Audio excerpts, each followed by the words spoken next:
How many times have you checked this today? I'm recording this at 2:30 and I've already picked up my phone 42 times today and had somehow 3.5 hours of screen time just scrolling. I honestly can't remember a time where I was fully able to focus without the distraction of this sitting on my desk, this productivity black hole that is constantly connected to my Spotify, YouTube, Instagram. The list goes on. There's always things that are pulling our focus away from what we should be doing. Combine the routine consumption of social media with all the other distractions that we face every day, along with our tendency to really seek that immediate hit of dopamine, and you get the picture. It's quite a recipe for an unproductive day. I think I speak for a lot of people when I say that we need to become a bit more intentional about what we do to really focus on what's really meaningful to us. So that's why in this video I wanted to give a short summary of a book I read recently called Hyperfocus by Chris Bailey. By no means am I covering everything. This is a really great book, probably one of the top 3 books that I've read in a long time. So I definitely recommend picking it up if you find this video interesting. So firstly, what exactly is hyperfocus? Hyperfocus is where we only hold one single object of attention in our awareness, and we really focus on that one thing deeply without distractions. And as a result, we are really deliberate in our work, we're undistracted, and we can refocus really quickly.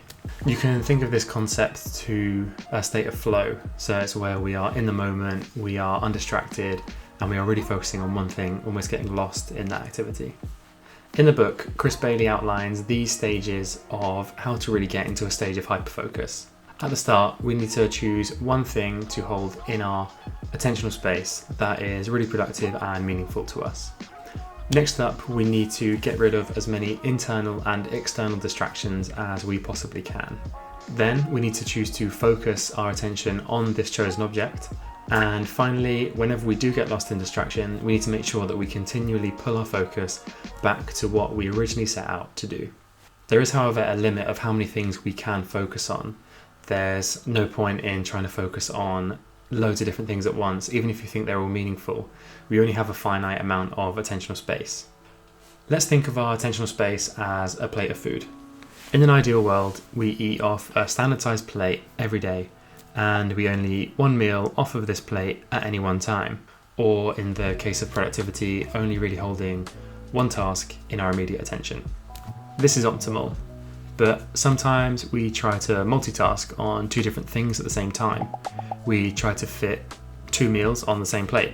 This is where it gets messy, and we can't really focus on either one of these things to any meaningful extent. We're not really multitasking. In a sense, this book says that we're half-tasking. We can't really give full attention to either things, and only putting half your attention on something means we're not really fulfilling it in the right way. But how can we actually hyperfocus? In order to get into this state of peak productivity, there are 4 things that we need to consider. These things we need to consider are intentions, obstacles, timers, and recharge. The first step involves setting 3 intentions for your day. And no, these shouldn't just be the 3 easiest things that pop into your head. These should actually be things that are truly meaningful to you and really get you in the direction of where you want to go. These intentions should be things that we care enough about to really put all of our energy into them. It could be researching a new topic for a paper you're writing.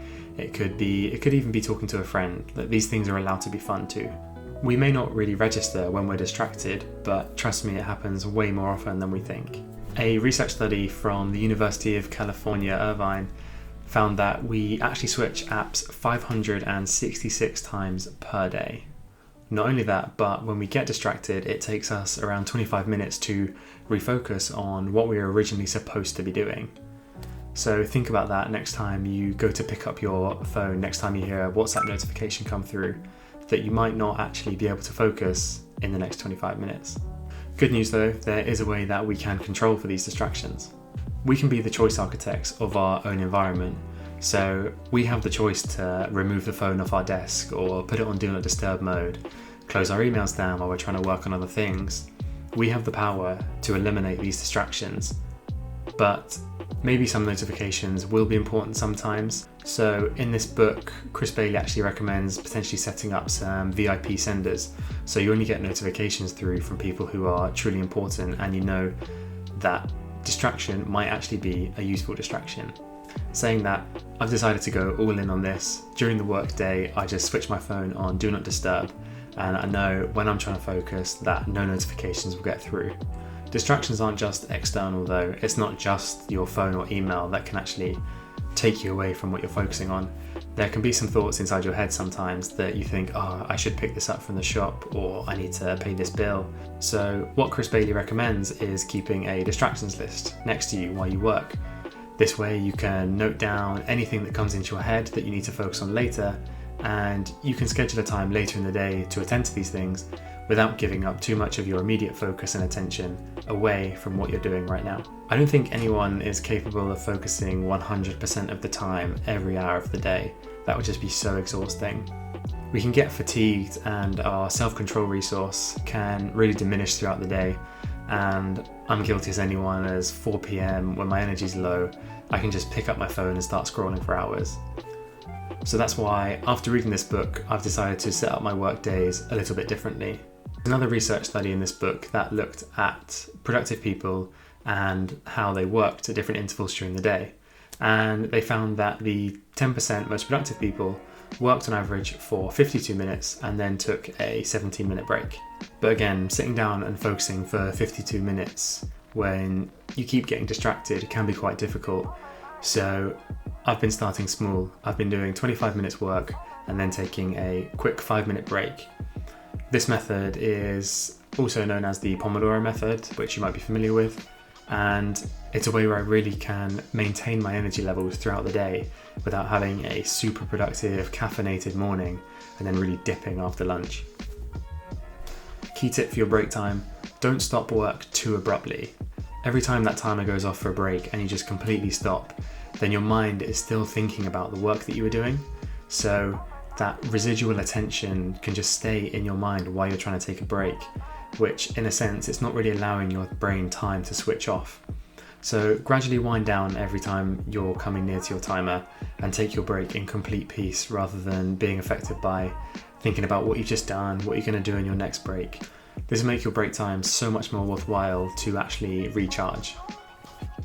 Speaking of recharging, the yin to the yang of hyperfocus is scatterfocus. What I liked about this book was how it considers the other side of your brain, the creative thinking, the daydreaming, and this is what Chris Bailey calls scatterfocus, where we really intentionally allow our mind to wander, to connect the dots, to engage in creative thinking.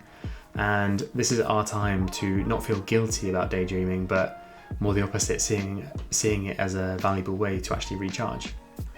One of the best ways to actually recharge your energy is to complete a simple habitual task. So whether that's walking or cooking or going on a jog, it's just simple things where you can allow your mind to wander, where you don't have to think too hard about what you're doing, where you really get that space and energy to just explore with your mind and see where it takes you. So that's my quick summary of Hyperfocus by Chris Bailey. Definitely check it out for yourself. It's been 100% my best read so far this year. Try out these things that I've mentioned in this video throughout this week and let me know in the comments how you found it, and we'll see you in the next one.